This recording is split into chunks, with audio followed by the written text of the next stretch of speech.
42-year-old Frederick Reer was sentenced to 14 years in prison on Monday after admitting that he killed his former girlfriend, Amanda Dean, at his home in Huron County in 2017 and then disposed of her remains, which have never been found. Authorities in St. Petersburg, Florida now say the same Frederick Reer is a person of interest in the March 2018 disappearance of a man in the Tampa Bay area. Investigators say Fred Reer was the last known person to see 54-year-old Joseph Andrew Phillips.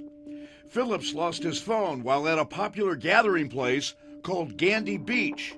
Reer admitted to detectives with the Pinellas County Sheriff's Office that he took Joe Phillips and his service dog back to the beach to look for the phone.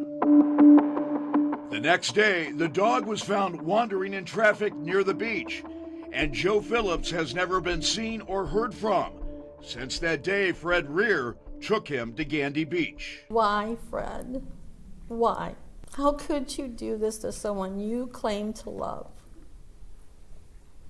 How could any human being do this to another person? According to a family spokesman, Amanda Dean's mother and other surviving relatives are not surprised to learn that Fred Reer is now a person of interest in a crime where the victim has vanished without a trace. Well, the family has always thought that Fred Reer was a violent person, and it was validated by his guilty pleas in the case. So it didn't come as too much of a surprise that he was a person of interest in another jurisdiction in a case that has a lot of commonalities. Newburgh Heights Police Chief John Majoy, whose organization, Cleveland Missing, helped Amanda Dean's family in their search for justice, says it is logical for the authorities in Florida investigating the disappearance of Joe Phillips to focus their attention on the 42-year-old Reer. Fred Reer was involved not only in the death, in the dismemberment, but the disposal of Amanda Dean's body, who has yet to been found.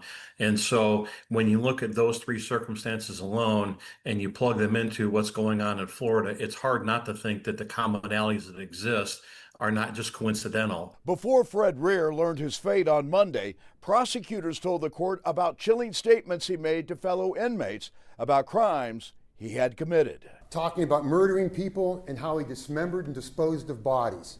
The defendant stated, "You guys would be surprised that it's a lot harder to chop up a body than you think it is. Oh, and by the way, bones don't float." I'm sorry to the Dean family, sorry to my family, I'm sorry to the community. Chief Majoy says he suspects that investigators in Florida are now looking for witnesses that Fred Reer may have confided in about the disappearance of Joe Phillips. I just hope that they can get answers, because there is a family out there resembling the same emotions and feelings that the family of Amanda Dean is going through.